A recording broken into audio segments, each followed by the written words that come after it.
AA does not work, blah, blah, blah. So that was my perception of what sobriety is. Sure. So it's like you break that perception because, and not that I'm anti-podcast, but it's like, dude, it's like there's so much content out there now. And Yeah. It's like, who doesn't know about sobriety? That's like my knee-jerk reaction. It's like, no shit, sobriety's there. But What is up, you guys? Welcome back to the #1 mental health and addiction podcast, the Hopeaholics. I am your girl, Natalie Eva Marie, and these are my boys. I'm Chad. Hi, I'm Shane. Make sure you guys like, subscribe, and follow us on our socials and wherever you get your podcasts. Got a new episode dropping every Monday and Thursday. Please come check it out. This episode is brought to you by the Infinity Group. You guys, if you or a loved one is suffering, please call us today. The number is right here on the screen. We are here for you 24/7. Now, let's get into the episode. Tom Fay, Yeah, baby. welcome to the Hopeaholics Podcast. Yeah. thank you. I was doing the thumbs up because Emily gives me the thumbs up when it's Yeah, time she's to got a go. real pointy nails. Her nails could really fucking gouge your eye. Oh, shoot. I swore in the first 5 minutes. Darn it. Oh, we're not live. Oh. Yes, we are. We are. We just went Darn it. live. Fuck. Stop. You can cuss on Mess. the podcast. We just Absolute mess. back to you, Tom. Yeah, Tom. Faye. Tom, what do you do? Stay sober, and I do sober livings. Oh, nice. Oh, nice. Good for you. What state? Arizona, California, Missouri, and Washington State. Oh, wonderful. Yeah. Only sober livings. Yep. Oh, beautiful. What made you want to get into the sober living? I mean, obviously, I'm Yeah. assuming it's because your journey and you have 14 years of sobriety. Oh, like you were nice. mentioning. Congratulations, bro. Thank you, bro. Yeah, it's huge. Yeah, no, I think my first sober living was at like 19. Oh, wow. Wait, how old 19 years were- old? I'm 42 now. How old were you when you got sober? 28? I'm Okay. terrible with math. Okay. Almost 30. I think. Okay. But I saw what sober living was. My personal experience, I typically always got high in sober living. Never really followed Yeah. the rules. And also very rarely were kicked out. Yeah. So, I mean, that was my experience with sober living. And then when I finally started, got sober and wanted a better life, realized I could do better than what was out there. And then so I was given the opportunity and ran with it. Good for you. And kind of just shifted it to where I saw your one podcast. We were talking about like being in this industry for money. And that's my whole model. It's like, I'm not here to get rich. So it's quality of care, Yeah. helping people. Structured. Yeah. Yeah, that's nice. That's what I did. I stayed in a structured, sober living for 9 months. Then I moved in with my sponsor for the last 3. It was structured. Meetings, morning rules, chores. It was like you're living in your home with Yep. your parents. And you had, When I got sober in 2010, I was in sober living for, it's like, had to have been over a year. I don't remember how. Wow. But it was like it's the longest I've ever had Yeah. sober. So it was like, that started me off. I don't care if people call me a fucking nerd. Like, you're Yeah, in sober living totally. for a year? It's like, yeah, I'm Yeah, alive, 17 dummy. years, well, for me, 17 years later, yeah. I mean, I think that The longest you can do it, the better. Yeah. I think. I agree. yeah. Yeah. Because we see it so much, people come into into treatment, whether it's like detox res, and then they go into, immediately thinking like, okay, I'm well, when it's like it's just beginning. And so then you transition into PHP or IOP, and then it's life starts to happen again. And I think, I can't remember who we had on, but he had mentioned the same thing, like he was still living in sober living, and I think it was now like almost 12 months. I think that's the way to go, because you're implementing what you learned, the tools that you initially got into treatment. For the next And- year. Yeah. Yeah. And like the more that you're able to like ingrain new habits into your brain Yeah. and into your daily routine, I think is like so essential into maintaining longevity and sobriety. Yeah. And I always got wrapped up with what I thought deserved, I guess is the Sure. right word, where it's like previously I would get sober and then it's like, dude, I'm fucking 20 some years old. Like I need a car. I need this money. I need this. And then when I was in sober living, like I viewed myself as a loser because I didn't have those things. And it's like, I'm better than this. My actions didn't support that belief, but it's like my lifestyle didn't. But you get like 10 days sober, 20 days sober. It's like, I fucking want what I want when, I'm better now. But I had nothing to show for it. Totally. And then it was like, you know what? Like I have nothing, and that's okay because I have a roof over my head. I have a solid support group. I have, these meetings and whatever I was doing back then, but it's like, this is better than what I was previously living. And so in early sobriety, my life still sucked externally, but internally I was like, fuck, dude, like I'm alive. My mom's taking my fucking phone calls. Yeah. That's pretty rad. Yeah. And Yeah. I didn't view it as a nerd. Yeah. Where it's like previously it's like, I'm a grown ass man. I'll do what I want. Right. Didn't know how to do laundry, Totally. pay bills, take care of myself. But it's like, I said I was a man because I was over the age of 18, but my lifestyle did not For support sure. that belief. Wow. Which is so important. I Did my love that. laundry. I forgot that. I did for a year my own laundry, bro. You bring back some memories. No, but it's so important You're because right. I hear that all the time from like family members, and I'm a grown ass man, but it's like, oh, are you? Yeah. Because where are you living right now? Yeah, I love that. We get that a lot from, clients in detox. I'm a grown ass man. I don't like to be told what to do. And like, nobody's really telling you what to do. We're giving you suggestions. You're just not a lockdown facility. You're welcome to leave. Yeah. But like, it's not suggested that you have your cell phone 24/7 when you're just coming out off of drugs and fighting with your wife and whatever it is, Totally. Bro, it's not even suggested for a normal person to have your phone like that. Yeah. You know what I'm saying? Yeah. Like it's even Yeah. the studies are out there where just don't even sleep with your phone anymore. Have it in a little case when you're walking around. I mean, know. it's no bueno for even normal people. So I don't know why you're motioning to us because we sure as shit ain't normal. I was going to Yeah. Emily back there. I was bonding over. And on top of that, like I feel like I'm on my phone way too much. Yeah. No, I'm with Because you. my phone is work. Yeah. Especially now with the two, bro. It's my thumbs are sore. I'm not gonna lie. Yeah. So I got a couple things. What's the name of your sober living? Gambit Recovery. Gambit Recovery, which I knew. But how many do you have now? I mean, like how many sober livings? How many beds? Do you have that totaled up? Yeah, so I mean, 12 houses in Arizona, and then one house in Los Angeles, one house in Poulsbo, Washington, and one house in Florissant, Missouri, and we're still expanding in those areas. Really cool. Yeah, good for you, man. Wow. Does addiction run in your family? Yes. Okay. So my dad died of his alcoholism, and then a bunch of uncles overdosed. Were you young? When my dad died, yes. 21, I think. Okay. Uncles were like 5 years ago. Wow. That's heavy. Yeah. But you said you owned your first sober living at 19? 19, yeah. No, I was in my own. I've been in sober living. Got it. Rehabs, and like 20 Sure. So I'm from Wilmington, Delaware. So it's like treatment centers in Delaware, Pennsylvania, and then Okay. a lot throughout Florida, going in and out, in and out, in and out. Okay, and then finally it stuck when you were 28. Roughly, yeah. Okay. And then is that when you decided to have like your business in sober living kind of around that time? Within the first year of my Yeah. sobriety, yeah. Towards the end of it, like Yeah, that makes way more sense because at first I thought you said Yeah, that you were. I was with you. I thought at Yeah. 19 he had his first house. I was and like, then huh? he got And he was getting loaded Yeah, the whole exactly. time. I was like, that's not Yeah. very good. Right. Running down. pretty standard. Yeah. Thanks for clearing it Yeah. up, though. Yeah. That's But that makes more sense. Yeah. That's awesome. So what makes your sober livings unique? Like what structure do you have on a daily basis? Well, I think what makes us unique is people stay sober. I mean, that's just the hard truth of it.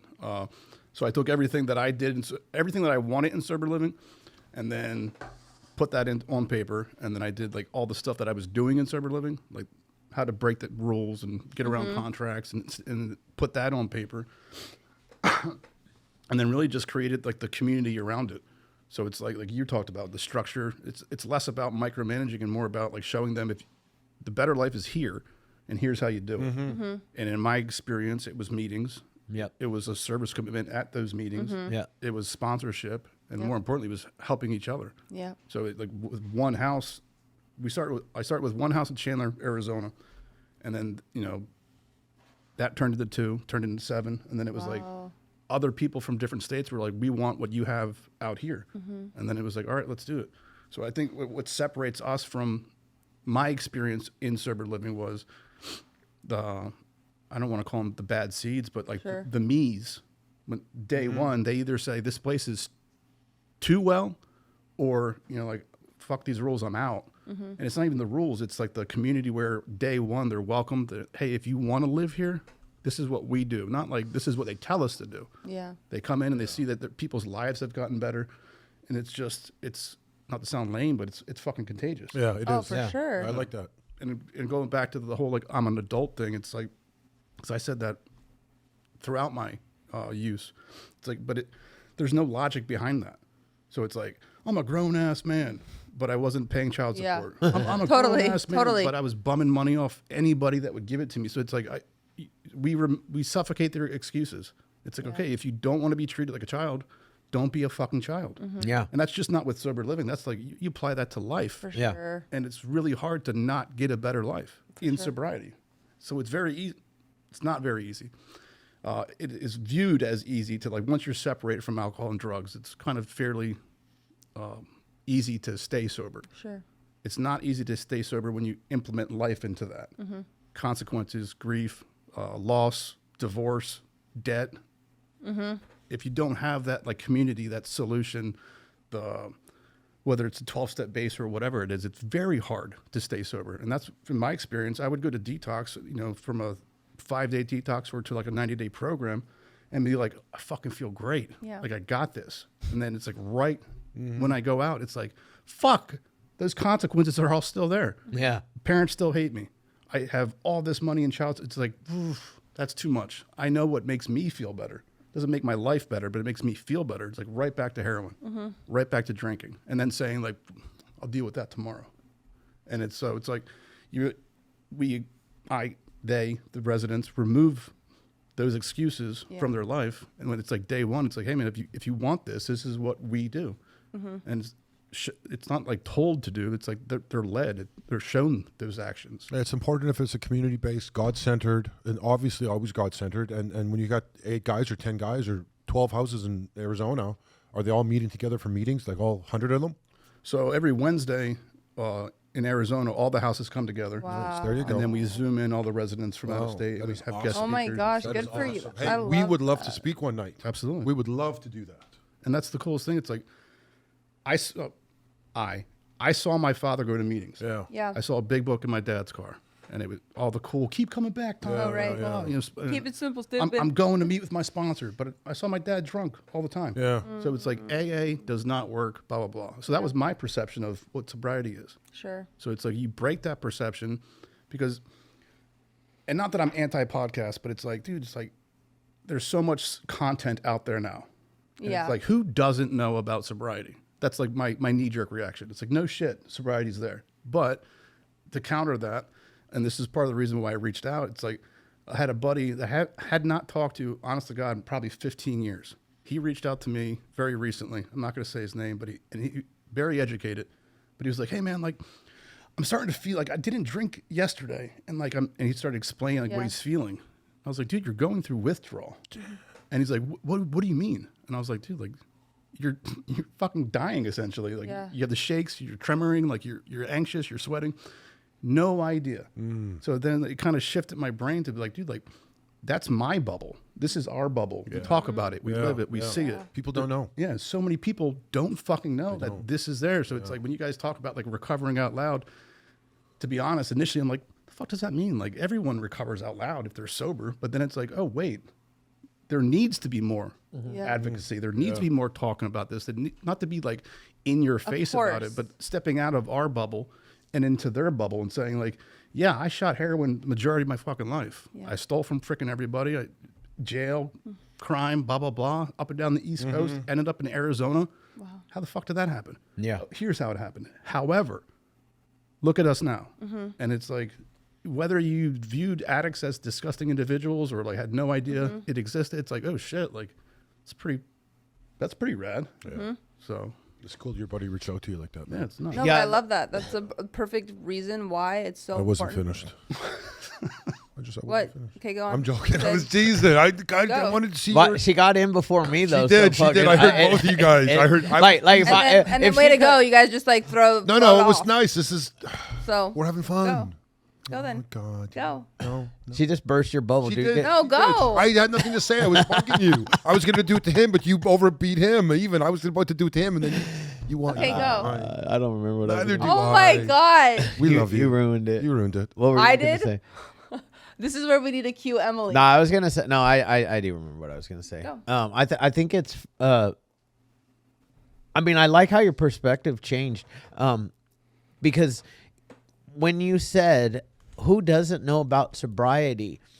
I thought to myself, I think the same thing, and it amazes me that people Today's don't day and age. in today's day and age, Right. because I found the rooms of Narcotics Anonymous in December of 1996, and prior to walking into those rooms, I didn't know recovery existed. I didn't even know I was a drug addict. I just thought this is what had been going on in my life for 13 years. I didn't know that I was ever going to live any way different. And here we are in 2024. And since this podcast started, it amazes me because we get DMs on the daily that people are like, "Oh, I didn't know that recovery exists." And that's where the whole that's when my son-in-law died from fentanyl, I was like, man, I can't just sit here and be quiet anymore, because fentanyl is working in the industry, fentanyl is ravaging the individuals today, the addicts today, killing them. And yeah, so I like how when you talked, it just kind of made me smile a little bit because now your voice matters. You talking about recovery on any platform, whether it's this or any social media, eventually you're going to hit somebody's algorithm and they're like, boom, holy crap. Yeah. I think the cool thing is, going off of that, it's not that I'll include you in that, but it's like we didn't know sobriety was there. I'll say I didn't know this version of sobriety was there. Like when I walked in, you guys were goofing around. And it's like, fuck, like that's sobriety. Where my first impression of, I'll say, sobriety was a Newark, Delaware. My dad took me to my first meeting, and I was like, "You coming in with me?" He's like, "Fuck no, dude. Like your mom's making you come here." Probably, I was like 16 or 17, so I went in there, and it was like people smoking and talking about this, and like there was a lot of solution there. I just wasn't there for it. Yeah. So when I left, I was like, fuck that. Like my life's not that bad. When my life gets that bad, then I'll go to your fucking bullshit meetings. Thing is, my life got really bad really quick. And then for whatever reason, it wasn't like, let's go back to that solution. It was like, what the fuck's the point of sobriety? There's no coming back from what I just put myself through. There's no redemption from what I put my family through. So it's like, none of that looked appealing.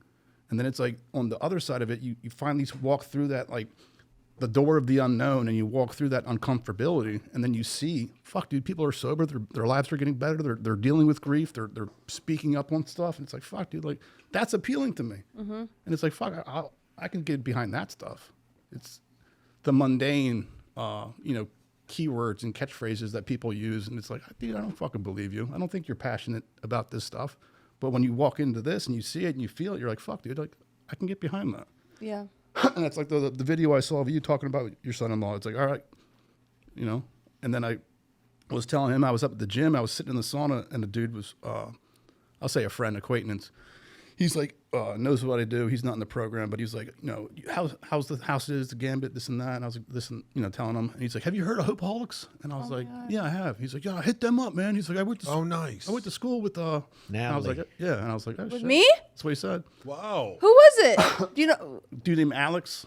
Alex what? I don't know his last Potter? name. I don't know. Hey, no. Potter? Mr. Alex Potter? Can we get a picture? I think that's it. That is who? Not too many Alexes out there. No, I know, and I know the one in. He's family friend. Like I see him every year. Does he live in Arizona now? Yeah, he lives in. Right on. I want to say he lives in Chandler. That is awesome. Dude, shout out to my boy Alex. You see, this is Fucking awesome. Love that. Wow, man. That what is a so small rad. world. That was the only thing, because it's like, He's not in the program or anything like that. I see podcasts all the time, and like it's like, and it's not that I think I'm a good talker. Sure. It's just I've seen so many bullshit podcasts out there. I'm just like, dude, shut the fuck up. And and I'm not going to say it was like a coincidence, because I honestly don't believe in them. But we were sitting there, and he's like, dude, hit up Hopeaholics. And I was That like, is so rad. fuck it, all right. Yeah, like, I'm so happy that you did, and I'm gonna hit him up and say thank you. Because oh, sorry. Go ahead. I just get so excited sometimes. But that's so amazing. But that's the whole point of. Yeah. I don't think that anybody or any of us, because we're amongst one another, so we kind of understand sobriety. But when I first walked into the rooms, I thought getting sober was gonna suck, and it was gonna be not fun. It was gonna be boring, and it was gonna be very drab. Where having something like this is a whole nother kind of element that I think people, or at least that we all are aware of.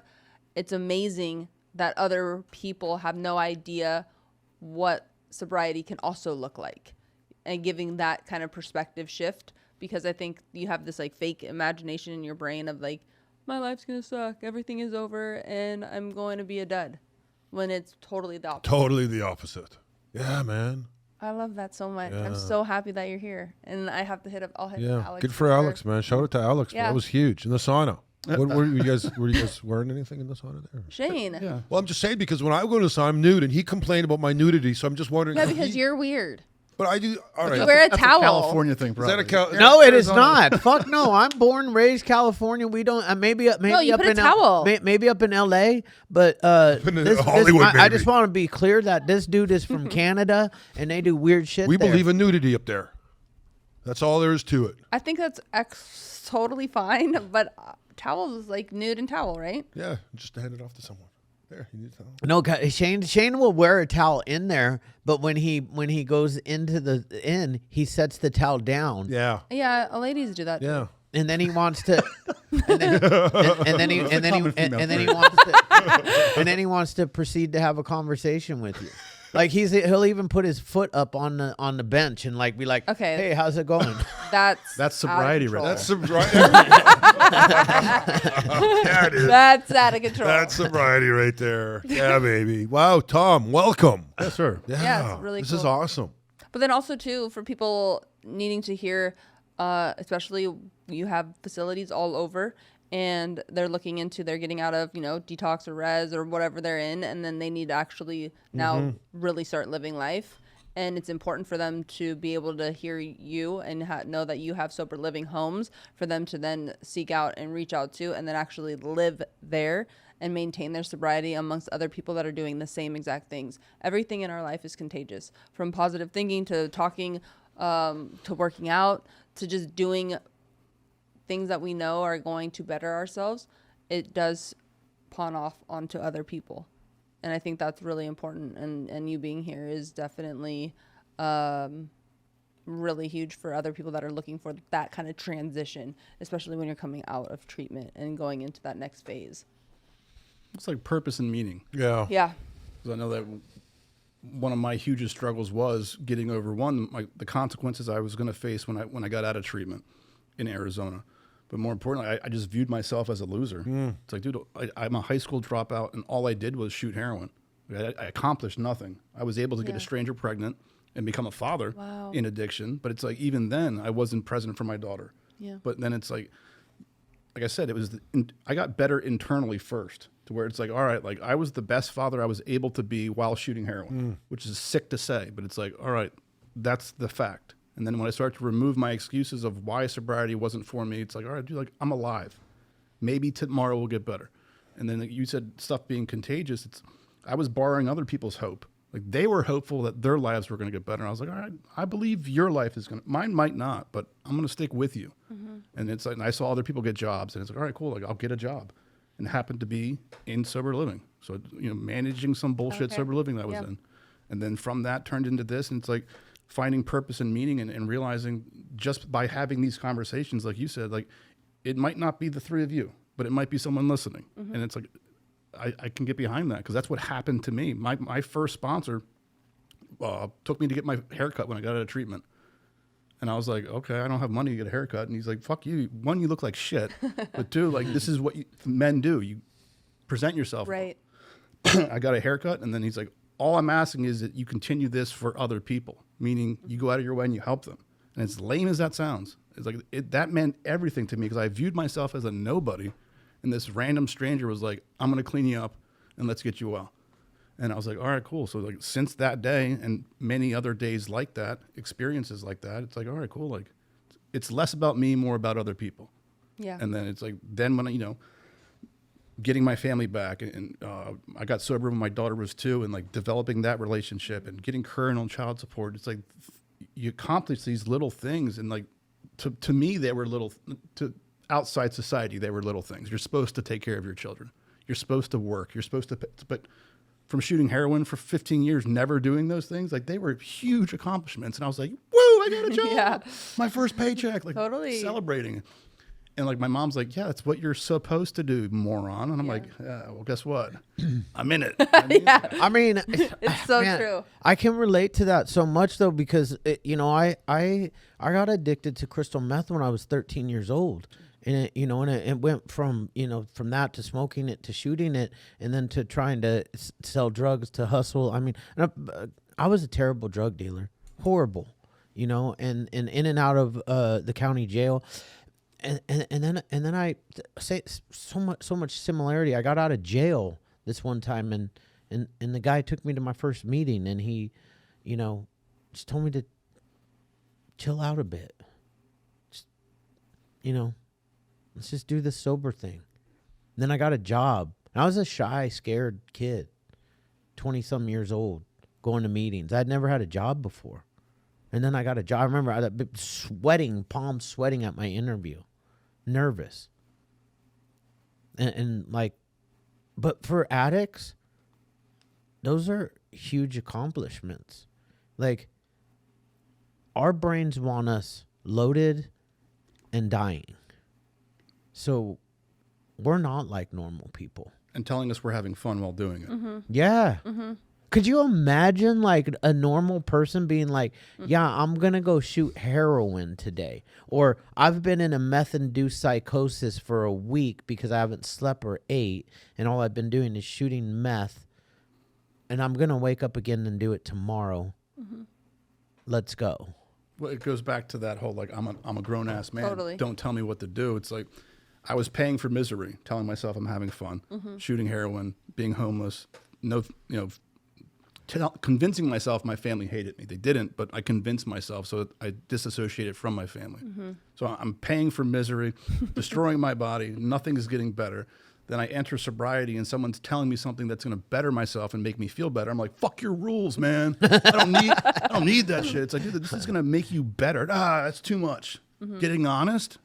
Going to meetings, helping other. I don't want to go to a fucking meeting. Too much for me. It's like, dude, like, so the things that made my life better, I challenged, I questioned, but it's like this random substance that I bought off a stranger, no questions asked. Right. I'll ingest it. This will make me feel better. Done deal. Yeah. And then it's like in sobriety, it's like, this will make you feel better. Why? How's it going to make me feel better? Why? When's my life going to get better? It's like, it might not, but someone else's life will get better if just by me being sober, my family's life is better. Yeah. And that's the one thing I've always neglected to think about. It's like, I, me, mine. It's all about me. Like, I don't feel good. I don't feel well in sober living. I don't like your bullshit rules. I don't like getting honest and vulnerable. It's like, so what? It's not about you anymore. It's like your family is sleeping better just because you have a roof over your house. Yeah. And then when I took a step back and looked at that, I was like, oh shit. Like, I had my fun. Now it's like, all right, now let's be a father. Now let's be present for other people. And just by doing that, like my brothers viewed me in a different light. My mother viewed me in a different light. Like, my father passed before I got sober, but it's like, now, I know he's looking down on me, but it's like, I know that I'm living up to like what he thought I could be. Yeah. And before he passed, he got to see this version that like, I'm so far away from that. Like, I take pride in that. It's like, I'm sure the version of you at like negative day one, I would fight that motherfucker if I saw him. For sure. Like, to the death. If I saw negative day one Tom Fay, I'd be like, oh, you motherfucker, you're getting it right now.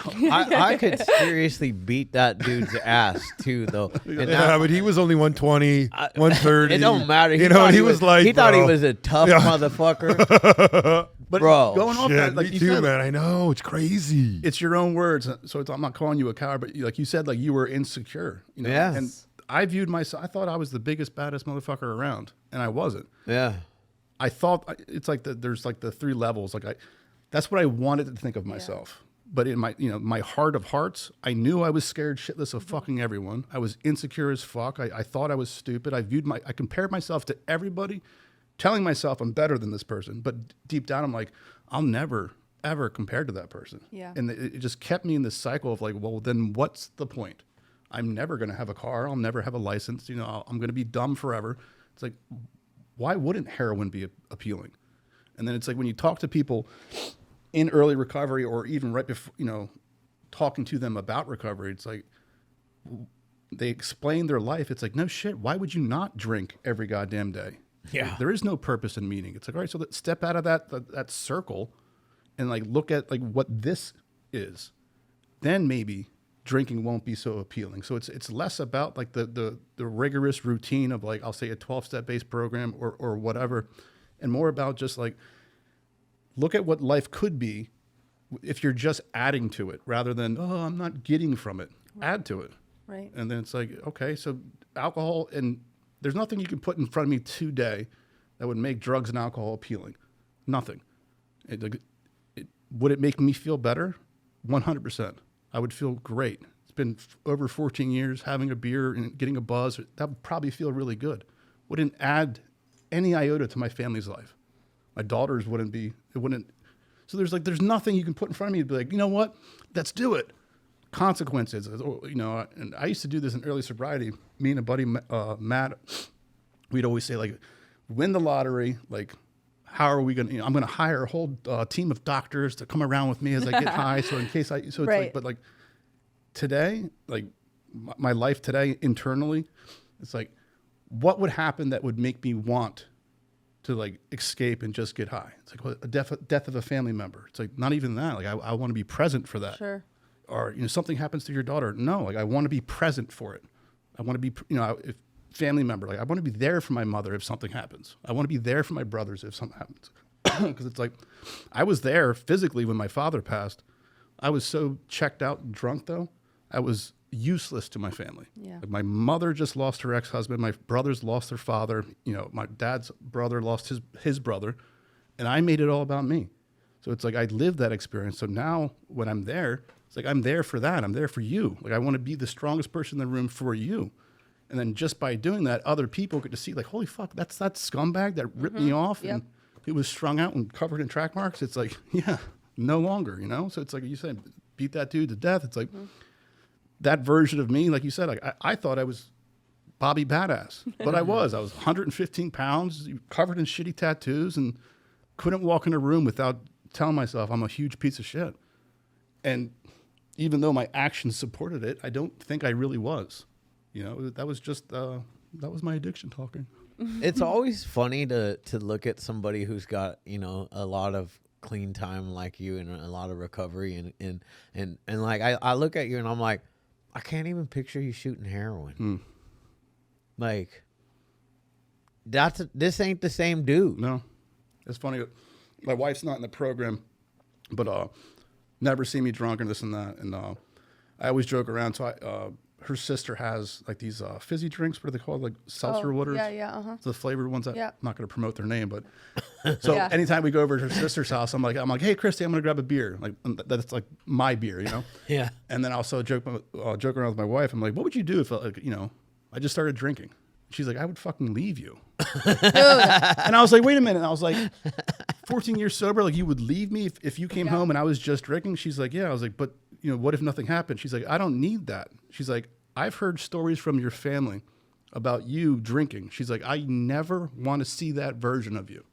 And just hearing that, it's like, holy shit. Like, And she's dead ass serious. and she's never seen it, but Yep. she's scared shitless of Yep. my family who loves me to death telling that version of me where they're like, like, no. Smart lady. Yeah. Smart. Your husband got to see that version of you once. First, I lied and didn't say that I was an alcoholic, so he got to see like a horrible version. But he's a normie and he doesn't drink, and he never really did after college because he's just a smart person, very different brain than mine. But yeah, if I were to pick up, he's out for a fact. Yeah. Done.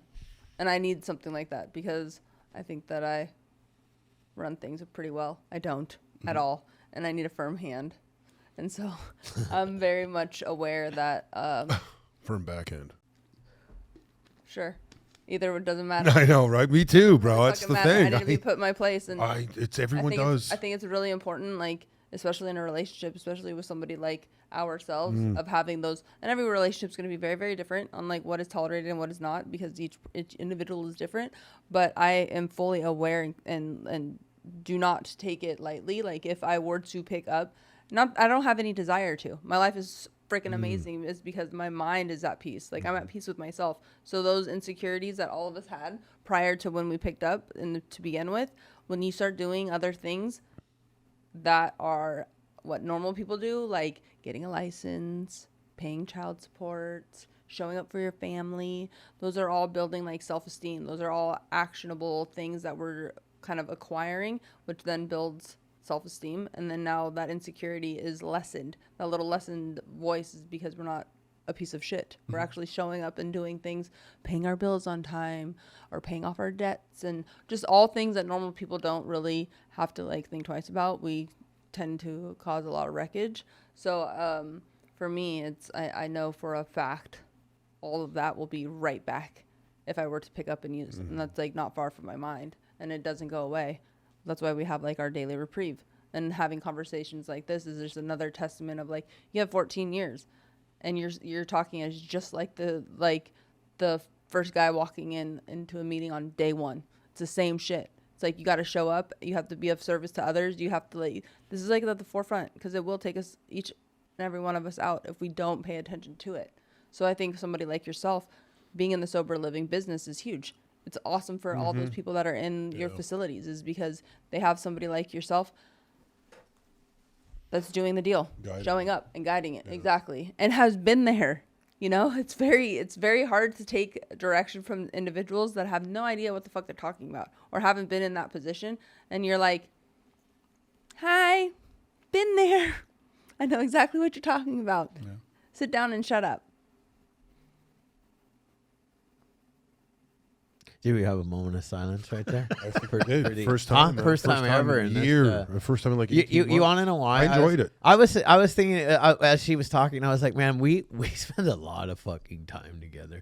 How we have never like duked it out on the podcast before after all these podcasts, because we're family, man. This is it. Yeah. We can fight. Yeah, Tom, you're doing a favor for everybody. I'll tell you something. I was in a house called Plummer Street. A lot of veterans. They had a contract with the Long Beach VA. And I was in there with, I think, like 17 guys in one home. Whoa. Guys were downstairs. The girls were upstairs. Bathrooms? 1, 2, 3, 4. 4. Guys don't really mind sharing bathrooms, though. Like, you know, like, it'd be like 4 of us. Brushing teeth, whatever. Who cares? Yeah. He sits naked in a sauna. He's good. I don't care. He's straight. I never shut the door. I'm pooping. Leave me alone. Door. So nasty. I am nasty. That's true. I admit it. I own it, though. I'm okay with it, Tom. I believe it. I'm okay with it. I enjoy my life today. And I have fun. All your hair nasty shaven all over the fucking all board. nasty. See, Ooh, that's what I see. That's what my like, wife and you just leave it in the yells and sink? screams. And even when I dye my beard, she yells because I blotch the sink. And I don't see you don't clean it up? Well, no, I don't see it. Do you not wipe up after yourself? I'm like a snail. Then you're a dirtbag. You know, when I do, like, if you don't wipe the counter, I that's get like wild. I put you're paper you're a towels wild down. beast. I'm really like anally clean. My mom is like that. I put like paper towels down. Yeah, not me. Jonathan's like that. No. You and Jonathan are very similar with. I became that way. I had this one girlfriend, my very first like live-in girlfriend, and she had one of those sinks that like clogged up, right? Yeah. Well, when you're a guy and you shave and the sink clogs up, and I was just young, probably like 19 years old. When the water goes down, all the hairs stay around the sink. Well, I didn't know to wash those down when I was young. Well, she got pissed. Oh, yeah. Wow. What'd she say? She basically told me how disgusting I was, and that I needed to clean up after myself. Yeah, bro. That's a good lesson. It was her That's apartment. That's a good lesson coming from a guy who doesn't do any of that. It was her apartment who I was. You swindled your way in. Yeah. But it wasn't a good relationship. We were both using. Yeah. That was her complaint. There's hair in the sink. You're like, hold the fuck on. Get your priorities. Yeah, That is totally. fucking hilarious. I'm not That's sure. so I'm funny. not sure if she knew I was shooting dope because like she only snorted and smoked, and I think I hid that.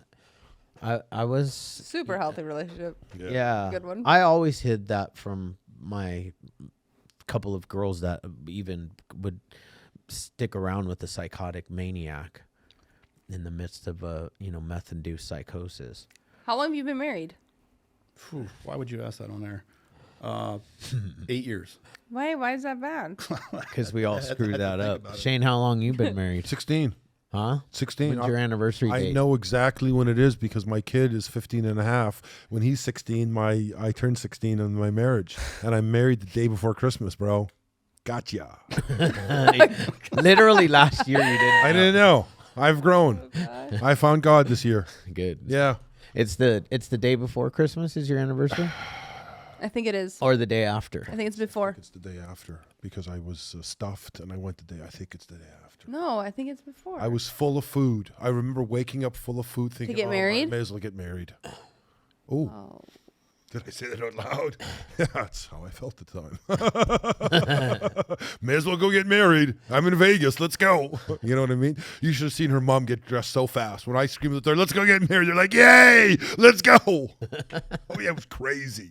She called her friend, meet us at the courthouse. You know, they're dragging me. Oh my God. Oh, yeah, 100 miles an hour. Good times. Good times. Yeah, that's my story, and I'm sticking to it. There we go. So it's going to be 16 years this year, or it's going to 16 be years this Okay. year. Nice. Yeah, Congratulations. thank you. So 8 years, Tom, huh? Yeah, Yeah. that's huge.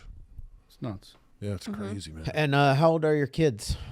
My oldest is 16. My youngest is 5. Wow. Oh, Two wow. dogs. Good for you. Yeah. 2 girls. Is the Yeah, your hands are 16-year-old? She lives in Ohio with her mother still. She's coming out.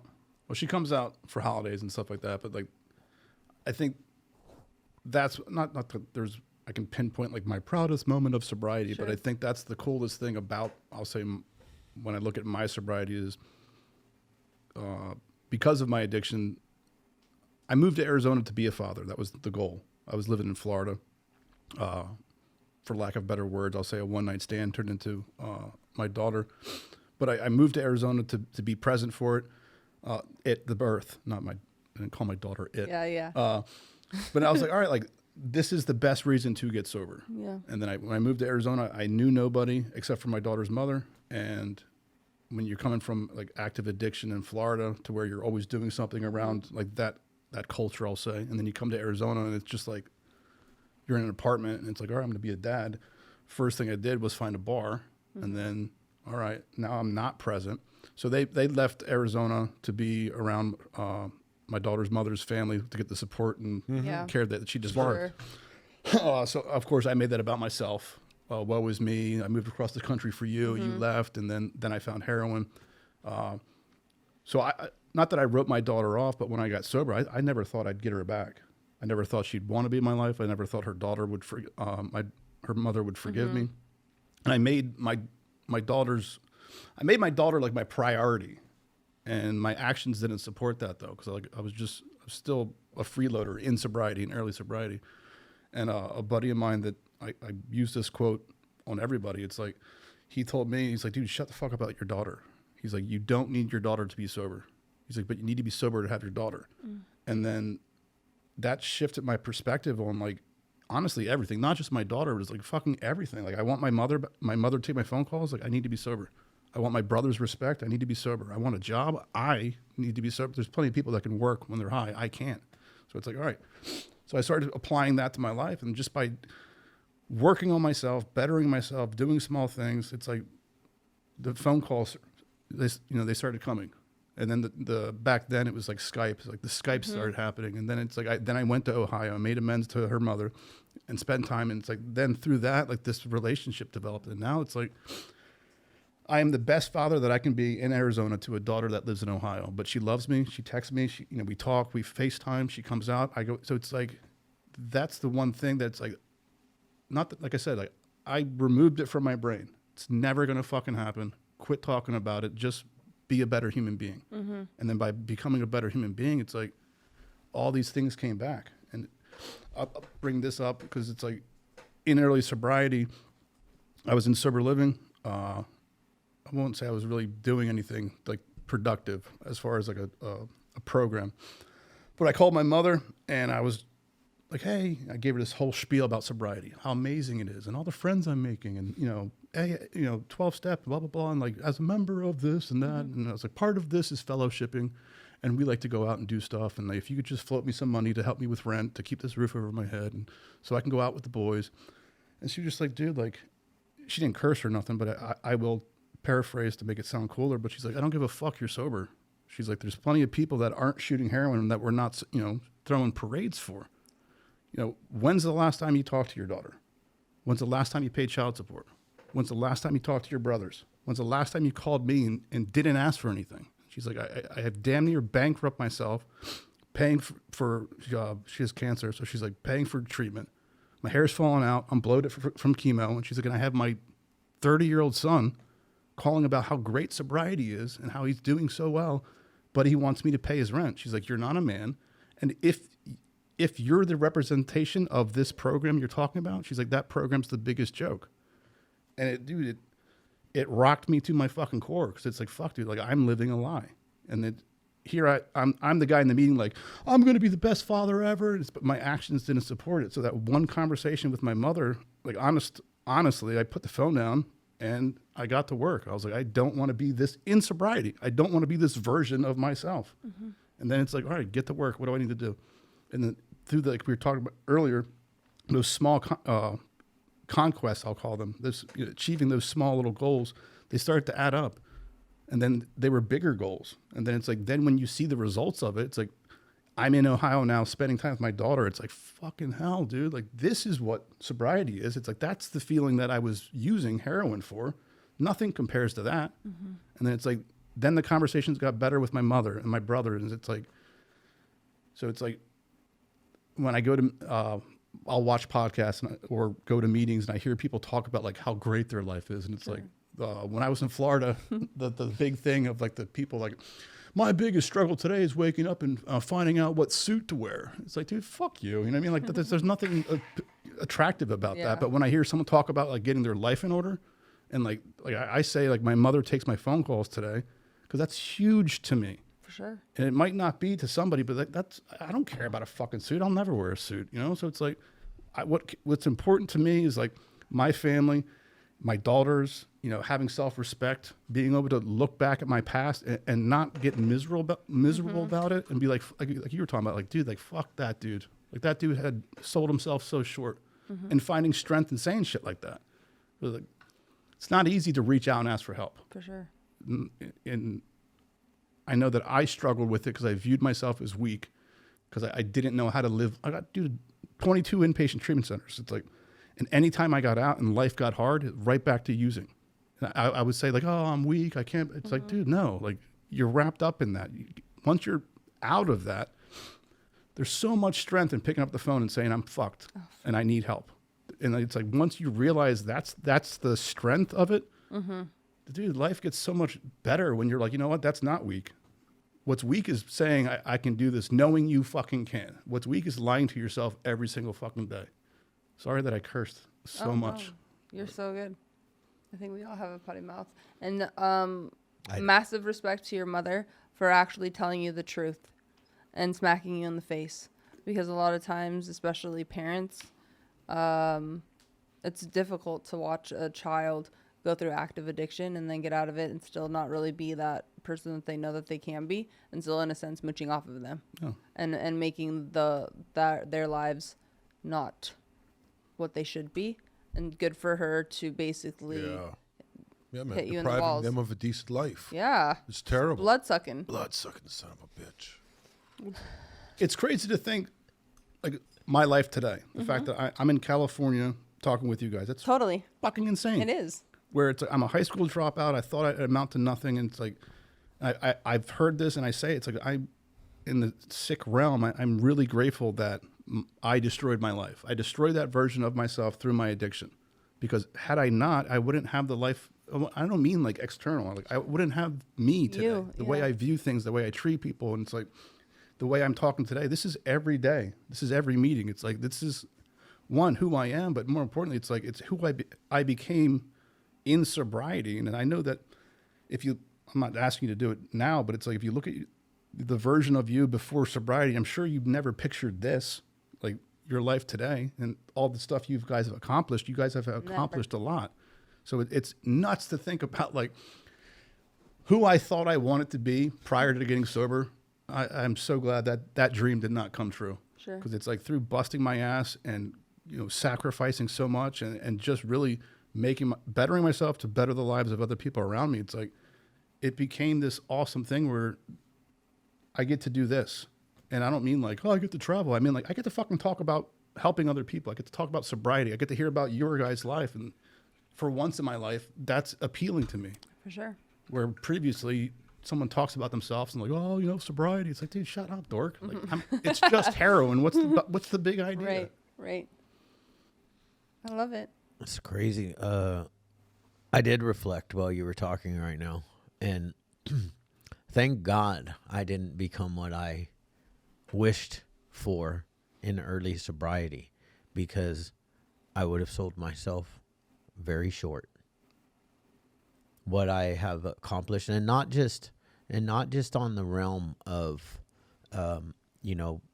like business or financial success. I'm talking about even just the personal struggles, the ability to walk through anything that God puts in front of me or life puts in front of me with God, that I'm able to walk through all of these things. Those are the bigger accomplishments for me. I'm like, because I mean, in early sobriety, if you'd have told me some of the stuff that I've had to walk through, I would have said I will get loaded. I'll get loaded.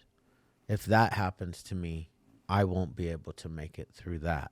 And I've been able to make it through that and way more. And I mean, this podcast for me is like one of the coolest accomplishments that I've accomplished in my life. One, because I have always had this major fear of public speaking, even though this isn't really like it is public speaking. But I get to meet so many people, and we get to dive into each other's lives, and I've had so much growth and change and such an impact on the outside world and internally within me because of this, which has been a gift from God. And I have, and like, this isn't something that we make money from. It's just something that we do because we're on a mission. It's our purpose. I'd have never thought, I mean, honest to God, I never thought that I'd be sitting next to a WWE superstar, that she would be like my sister, and like we've become so close that she would be like my sister. This guy I knew before, but like even our relationship has gotten so much more entwined. Yeah. I dreamt of Natalie. In your life? Yeah. Like having... I knew she would be in my life. Yeah. Me and my wife talked about Natalie quite a bit, actually. We discussed it. You and your wife? Yeah. Saying just let's pick a good time when we could speak with Janet's friend. Are you serious? Was this before the podcast? Before the podcast. Oh, wow. We knew Natalie was sober, and I was in this line of work, and we were saving the introduction or to get to know Natalie for something special. You know what's weird? Yeah.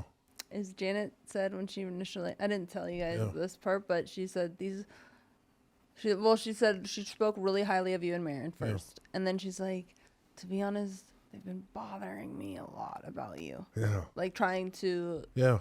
But then didn't have, probably Marin. Yeah. Probably when she would see Janet. Yeah. But then didn't have like a thing. Yeah. To like really. Yeah.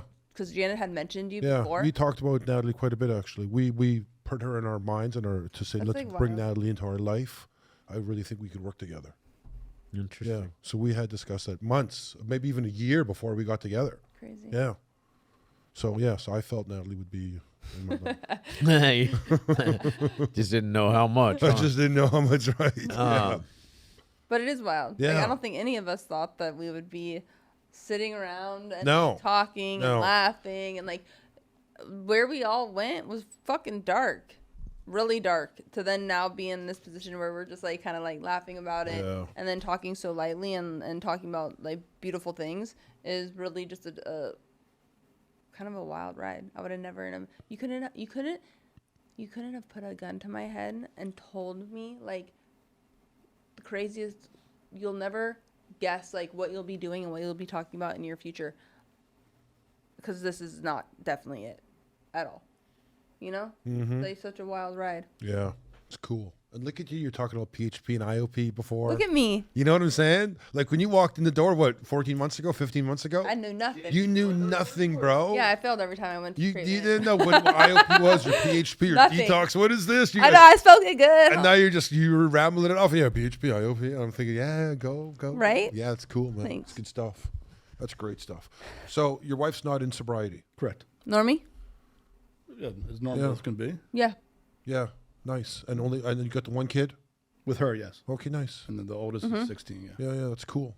That's cool. And then, so now do you plan on opening up more sober livings, or is that like where you're at comfortable No, with the, as many as you have? the have goal quite is a to lot. have 2 per state, Okay. minimum. Oh, wow. Every state. Every state. Nice. Wow, There's good for you. Huge need for it. Huge need.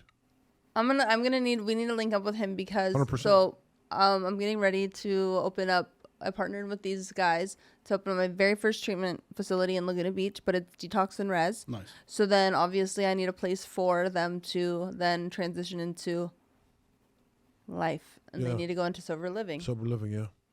No, it's a good thing. Mm-hmm. Sober living in general is a good thing. I agree.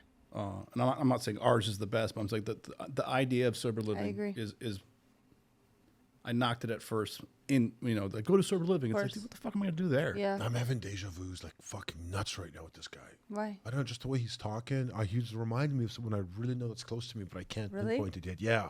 So I'm deja vuing all over the place, from his nose down, the way So it the way must his be- talk, yeah. his little smirk, the way his cheeks roll That up a means- little, the way his cheeks roll up a little bit here. That means know that what I'm you need to saying? call that friend. I don't know. I'm not sure who it is yet, though. Maybe I just need to become his friend. Maybe. We'll see what happens. Mm-hmm.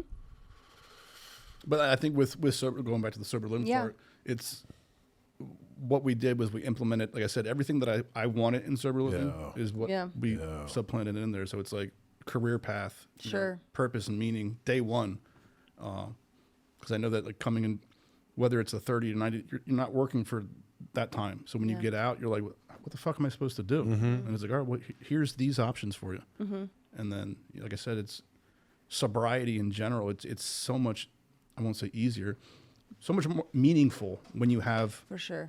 I'll say a clique with you, like you guys, like 100%. bro. watching the 3 of you guys banter. It's like that. Yeah. I mean, we're a mess, but like I wouldn't have it any other way. That's fucking life, you know. Yeah, it's that like, is life. In sobriety, it's so much easier when Yeah. you have that Mm-hmm. community, that group. So it's like to put it all under a roof, to where guy has a bad day, comes home, he Yeah. knows he can vent to For sure. other sober people, and it's just like you're You're just so right. it's pretty It's awesome. so important. No, And I think that's like us as humans, as much as we want to, not everybody, but think that like I got this, or I'm strong, or we're not. Like we need each other. We need to be able to, on those days that are going to be not the best, to have that community around you to lift you up. Like, shit, dust that shit off. it's like the like-minded people. Yeah. That's important. I like to be surrounded by people that are not like-minded, that don't think like me, because like I don't want people thinking everything I say is funny. For sure. I don't want people thinking that everything I do is okay just because I'm sober. I want people to be like, yo, dude, no, you're fucking up. Yeah. Hey, man, that was very inappropriate how you talk to that person. Sure. And when Yeah. And when I get that, True. and when I get that, it's like, oh fuck, all right, cool. Like you're right. Yeah. But if I'm surrounded by like-minded people, I'm gonna be me. I'm gonna think I'm okay, and my actions are gonna get consequences, and then I'm gonna get mad at the consequences. Like, why is this fucking happening? Yeah.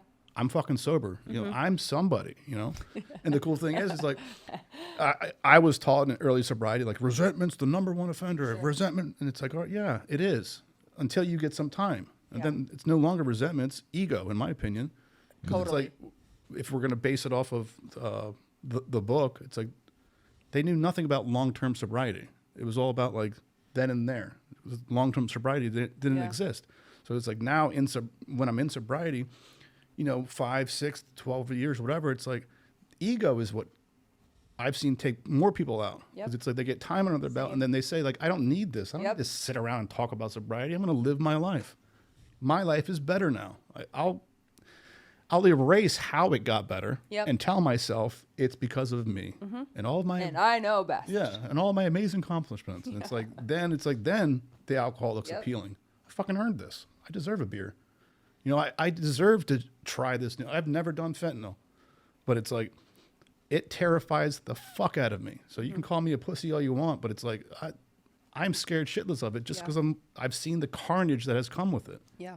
And you know, when you talked about your loss, it scares the shit out of me that people are like, for the first time, it's like, I want to try this because of a bad day or a breakup. And it's like, they're not an addict. And it's like, I just need to escape this feeling. And then it's like, fuck that, dude. Like, so that's what I applaud you guys with that recovering out loud thing. It's like where I was making fun of it at first years ago. It's like, it needs to be louder because there's other people out there that are saying, like I said, I just talked about earlier, my friend, like that don't know anything about addiction, that don't think they're an addict. And it's like, it's that feeling. I don't want to feel this anymore. You're saying this is going to make me feel better. Fuck it. I'll try it. And then that's the last you're talking of them. Yeah. It's like, fuck, no way, dude. Whatever we can do to adjust that, and let's do what we can. Well, you're doing it.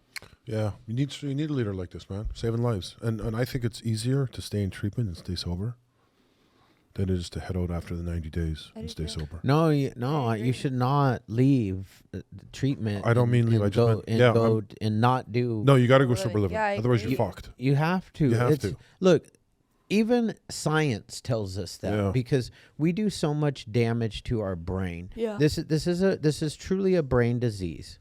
We do a lot of damage to the brain, and it is shown through scans that it is a year to 18 months, and a year is still too soon. So let's talk more about the 18 months before your brain is fully healed from all the damage that we do to it. Somebody who gets it is very similar to somebody who has a traumatic brain injury or any head injury, brain injury. It takes a year of treatment for your brain to heal and get back to working. And traumatic brain injuries, you still suffer consequences. We still suffer consequences for the rest of our life because of the damage that we've done to our brain. There are always going to be the neural pathways of addiction. So if you pick up a beer or you go shoot heroin today, those neural pathways will fire immediately. The old ones, we create all these new ones during our recovery and during sobriety, and you go use, those ones will still be there, but they're going to not be the deep grooves from the disease. Those are going to wake back up, and that's where the thinking's going to start coming from again. This is science. A year. You need to and I'm an advocate for insurance companies to start paying for the next levels of care. Me too. One of those levels of care being sober living environments. It would save them money in the long run. Right now, they are continually paying for detox RTC. And, it's doing a disservice to addicts out there because they're running the hamster wheel of detox RTC, PHP, IOP, relapse, come back. And it's a revolving door. It's a revolving door. And look, I've been in the business for 24 years. I've owned a treatment center for 22 years. Never seen anything like it. When I got in the business, it was cash pay industry, man. People used to stay in my treatment centers because it would be step down care into sober livings, and they would stay as a cash pay client. Oftentimes, most of the time, 9 months was like minimum. 6 months was minimum. Yeah. A year was often. So what you're doing, I really like. It's a level of care that we don't do anymore. But can't we work? Like I was telling him about. Yeah, we can work with. Can't we work with somehow and some? I'm just throwing it out there. Who knows? I'd say a lot of grandiose, wild things, but I'm definitely gonna come to your facility out in Arizona because I go out there quite often. My brother's out there, and then obviously Alex is my brother's boy, and then obviously my boy too. So I want to come by one of your facilities just to kind of say hello and see what's up. And then can't we in some capacity like take patients or recommend patients that go to NEM and go to sober living? Yeah, Something like that? all of our facilities, we can do that. Yeah, For sure. I think it's huge, and I'm so happy that you're so honest with the transparency of you being like, fuck it, like recover out loud, blah, blah, blah. Because it's kind of true. Like, it's what was in my head too at the very, very jump a long time ago. But it couldn't be further from the truth, because even though there is a lot of information out there and there's a lot of people talking, it's still wild the amount of people that have no idea. One, like your friend, the withdrawal from alcohol, but also that other people that we think that, you know, have the knowledge, have no idea that like treatment is available. Like, we will help you. Pick up the phone. It's a heavy weight, but call us today. Like, we got you. We all have been here. Like, we all have had to go through those moments and those decisions, and we want to be able to be in the position that we are in today and talk from such a place of understanding of that individual having to go through. And like, the phone feels like it's 1,000 pounds. It really does. But we can walk them through that whole entire process. And that, to me, is the coolest part of sobriety for myself. Like, who would have ever thought that this wild person would now actually be able to partner with these wild hens over here and have a facility? Yeah. Like, you know, and then you as well. Like, you're a heroin addict, and now you're putting people through I mean, sober living. 12 houses of sober living is no joke. That's Just no that, joke. That in and of itself, and then to go Yeah, it's off wild. into other states. Yeah. That's some Good. that's some good stuff. And you know, we have to recover out loud, because Yes. I wanna just touch on this real quick, because there is a lot of bullshit out there on the internet. Yeah. You know, I keep coming across this ad Oh, no. on the internet right now where this guy's like, he's like, Is he working out? oh yeah. He's like, AA, and then he goes into some bullshit. And look, there are people that he can help, but it wouldn't be me. Not in my active addiction. You cannot just like I mean, and granted, my family probably would have wasted some money on this fool, you know. But like, I'm an IV drug user. I'm a stage 4. What it talks about in Alcoholics Anonymous book. I am a stage 4 alcoholic addict, and I need a medical attention, And structure. and then I need structured living, and I need the drugs and alcohol removed from every facet of my life as I walk through the process. This dude's process, it might work for a business guy who fucking, you know, drinks too much on the weekend or snorts some cocaine, but it ain't gonna work for a fucking heroin, fentanyl, crackhead Shane, Or a true blue addict. a true blue drug addict. Yeah. It's just not. I'm sorry, and I'm not like, hey, AA is the only way, no. but Right. Everybody does it's their a sobriety fucking different. amazing way. Yeah. And there's nothing wrong with the steps. It's not a cult. Listen, it is trust God, clean your house, help others. Boom. It's a beautiful thing. You know, Everyone can but then there's benefit from people it. like, well, I don't believe in God. Well, believe that we believe that there's a God. That's good. You don't have to. Just believe you're not running shit. Just believe that a leaf. I don't care what you believe in, as long as it ain't you. Remember we had a guy on that was like, he just doesn't believe in, he can't do the powerlessness thing. Like, I'm not powerless, I'm powerful. He wrote a whole book on it. Yeah, We had him on. I know.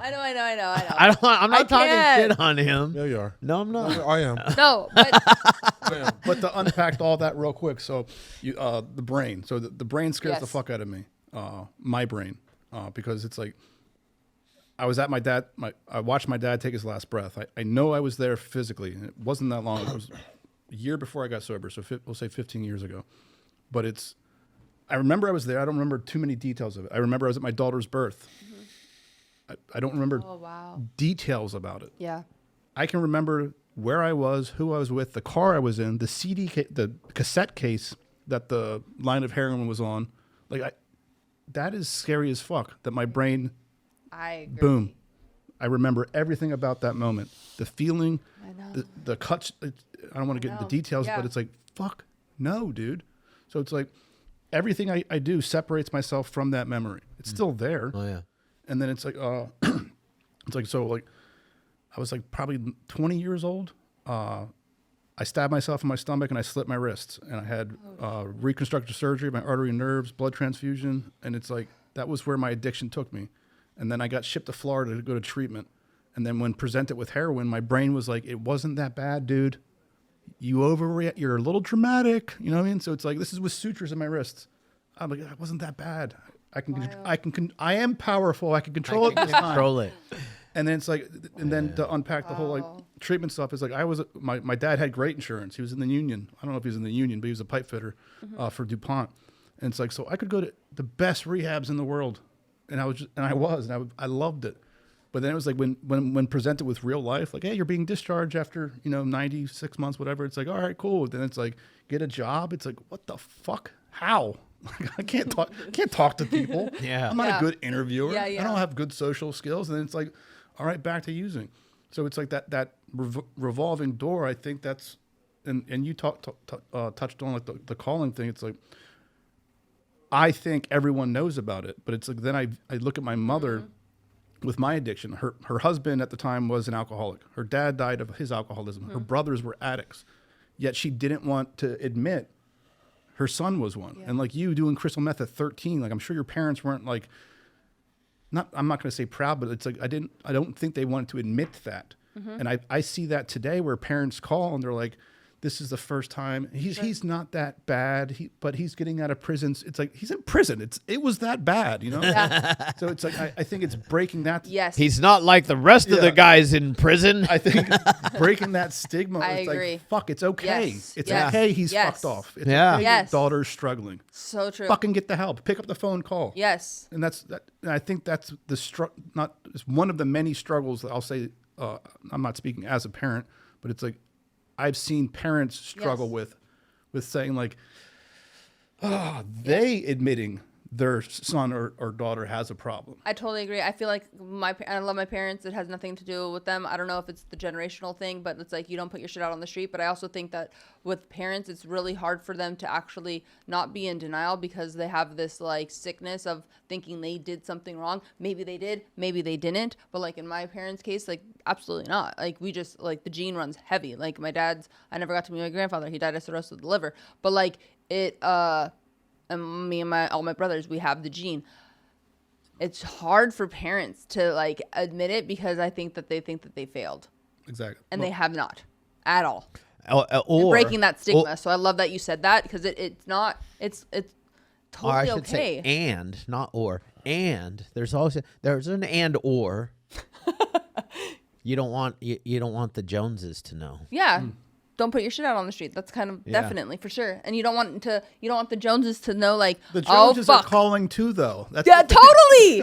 Totally. I They just don't want them to be know clear Chad about that. fucked off. Yeah, I mean the Joneses are just as fucked up as Chad was. Totally. The Joneses might have even been a little bit more fucked up than the Carlsons. And the Joneses are probably stealing from you. at least I had a solution. Yeah. Like, I mean, honest to God, like, we had a solution. Our solution was fucking, heroin, meth, alcohol, crack, whatever it was. That was our solution. It worked. Yeah. If it wouldn't have worked, we wouldn't have kept doing it. But it doesn't. It works until it doesn't, right? Yeah. And then it doesn't. But and then we're gifted. I mean, thank God that I found that solution. And I don't wish it on anybody because you could find this other solution that we all have without having to go to the depths that we all went. And I think that's why another reason why it's very important to break that stigma of, hey, had I know that help was available when I was like 13 when I started going, like, I mean, I think I used meth because it was untreated ADD. And then when the meth hit, it was like, bam, hit my brain. It was like, boom, oh, I feel fucking like a human. I'm smart. Yeah, I'm smart. If I could clean my room. Anyway, the stigma is huge. We need to break it.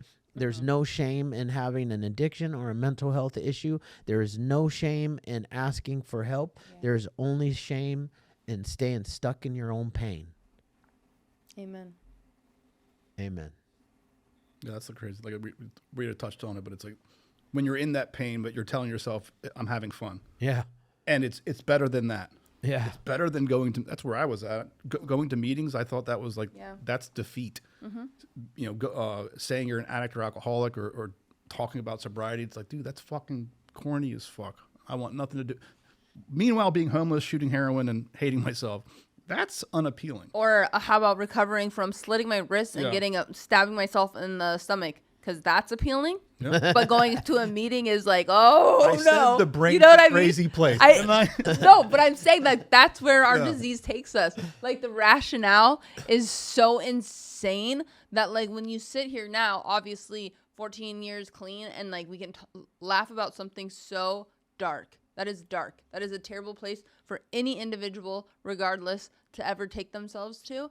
And to come out of that and be like, I wasn't that bad. It's like, bro, not doing well. No, it's You know, but that's like where we go. It's like and breaking that stigma of like getting the help right then. And stop thinking that this is a game, especially now because of the fentanyl, we'd all be dead if we were using right now. yeah. But shout out to Alex Yeah. bringing you to us. Absolutely. And thank you so much for what you do and continue to do. And I hope that we get to like work in some capacity or help one another in some way. And really appreciate you coming on today and sharing your story. Thanks, Grateful Tom. you guys had me. I really Appreciate it. it, brother. Yeah, thanks, Freaking Tom. awesome. Yes, sir. Everybody, Tom Yippee-ki-yay. Fay. Tom Fay! I love his name.